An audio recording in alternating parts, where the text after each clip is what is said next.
Hey guys, it's Cyber Ninja coming at you live with another game analyzation. Like I said, I would do both anime and game analyzation.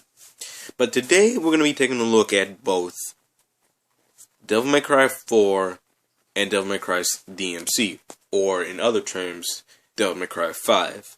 I'm be saying like that if some of y'all don't know what DMC is, which I'm pretty sure all you do, and that was just pretty much useless to say it. So, I'm going to compare the two and discuss the differences and the similarities. Okay, so first I'm going to start with the similarities. That is made by the same company, same characters, and same purpose. But those are the only similarities they have.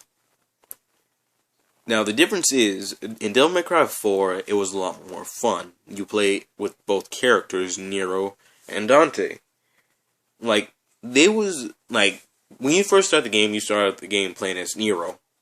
And you start to see a cutscene of a woman singing in the opera and a dude running with a cast on one of his arms. That's our main character, Nero. And you see him fighting and running. And when you actually piece it together, you see him running towards to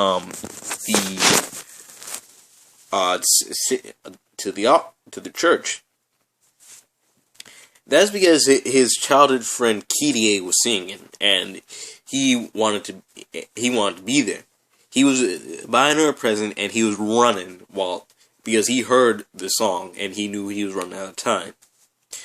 So it was like an orchestra of awesomeness, and basically you understand your characters within the first 15 minutes of the game, which is pretty good. Like, you understand the gist of it. Like, they're actually well put characters. Like, they have a reason for being like this. And if you have the game, you can read the manual. Like, the manual has the bios and everything of the main characters actually make a difference in the show. I mean, the game. Yes, Devil May Cry is an anime. If you can look it up on Google. Just type in Devil May Cry anime. Like, he'll show you like websites and everything. But I personally go to kissanime.com and I found it. And now, Devil May Cry 4 did something that all the other Devil May Crys didn't do. It actually came with a map, which is surprising because most of the Devil May Crys don't even have a map. You just gotta figure that crap out on your own. And the thing is, like, both of them are good. Both of them are fun. Like, Nero and Dante are likable characters. Dante is just like the person who just doesn't care. He'll just do it just because he has to get that off his chest. Like, yeah, alright, let's do it.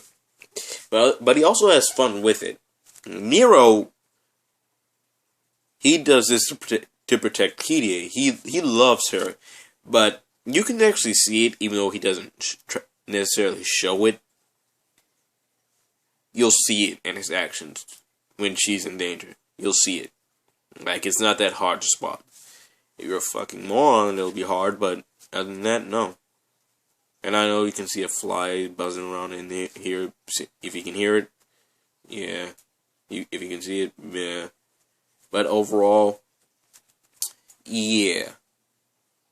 Now, you play as both characters. Nero, you're just going towards getting through most of the missions. And when you play as Dante, you're just backtracking everything you did with Nero. But not as much stuff.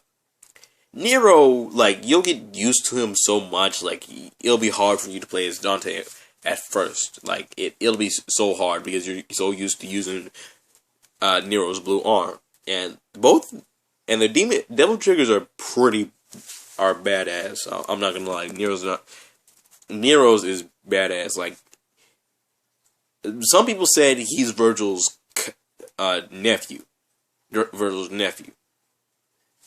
And that was weird. Like, Virgil was in Nero's arm, if you can tell by when he transformed, like when his devil trigger activated and everything. And in Dante's form, it was just pretty awesome. Like, the weapons you unlocked with Nero, it was all upgrades for his arm and stuff, like, just for his arm.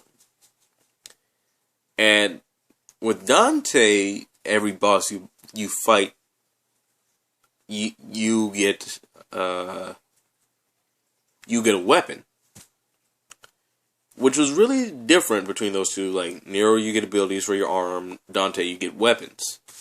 That was weird, but yeah, it was still fun nonetheless.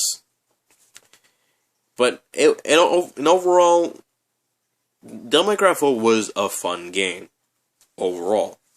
Now, we're about to get into Devil May Cry DMC.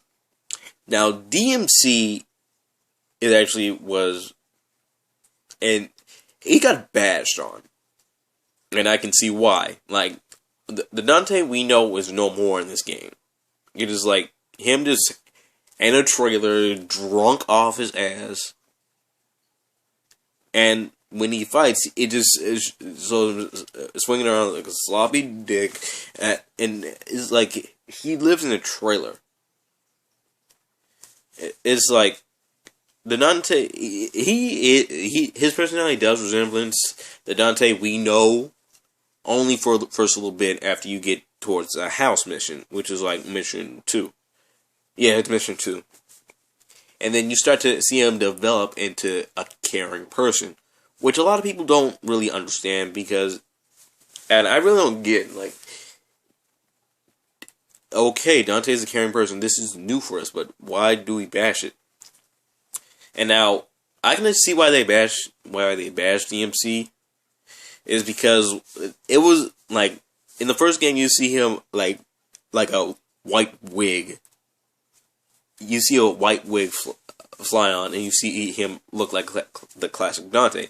It was like, oh yeah, but he said, not in a million years. I was like, nigga. But the game is still fun overall. Like, yeah, you both have to buy DLCs of it just play as Virgil. And yeah, it's fun. Like, number 4 is actually about using the sword Sparta, and number 2 is just involving politics and stuff like that. And really, when I looked at the game, I didn't really care that much about politics. I was just like, okay, I understand this is controlling the world by debt. And yes, both games flush out their stories. Like, they tell us enough they tell us to the point where we know what's going on, but we don't feel like they're explaining it too much. Like, we would just get bored. Like, and both games are pretty fun. Like, DMC, it gives you varieties of weapons to use from both sides, heaven and hell. Like, you get 2 hell weapons and 2 heaven weapons. And your main weapon is your sword, like, which I personally love to use majority of the game. Like, when I finished that game, my sword was maxed out. It was max. Like, that was the only weapon I used when it came to fighting my enemies overall. But I cannot say, like, both weapons are bad. Like, they're pretty fun, like, in overall. Like, both weapons are fun. It's fun. And plus, you start to see him develop as a person. Like, most people started hating Dante because he started caring, which is not what the original Dante started to do. Because in DMC, he starts to act like a person who cares. In the our original Dante we all know and love just doesn't care. And that's what I don't really understand. Like, this is a big step. Like, they took in the classic just don't give a shit Dante to just actually a caring Dante. Just like, what? he starts to care. That was a big step. And I admit, that was pretty good. And that was both the differences. Like, both games are fun to play, but the differences aren't hard to spot out. And both of them are easy. Like, they're really easy. Like, you don't die that much when you actually start to know the game. When you know the game or you just start off, you're not going to die as a lot. Like, you're not going to die a lot. And, like, the DLCs of both of them are pretty fun overall. Like, and overall, the Devil May Cry series is fun. It is fun. Except DMC 2. I know I haven't played any I know I haven't played 2. I don't care, but I've seen gameplays of it, and the game is terrible. Like, you get a lot of variety of awesome moves, but you don't use it that much. But overall, the Devil May Cry series is fun, despite 2. Count out 2, but you understand what I'm getting. The Devil May Cry series 1, 3, 4, and 5 are fun. It is just fun.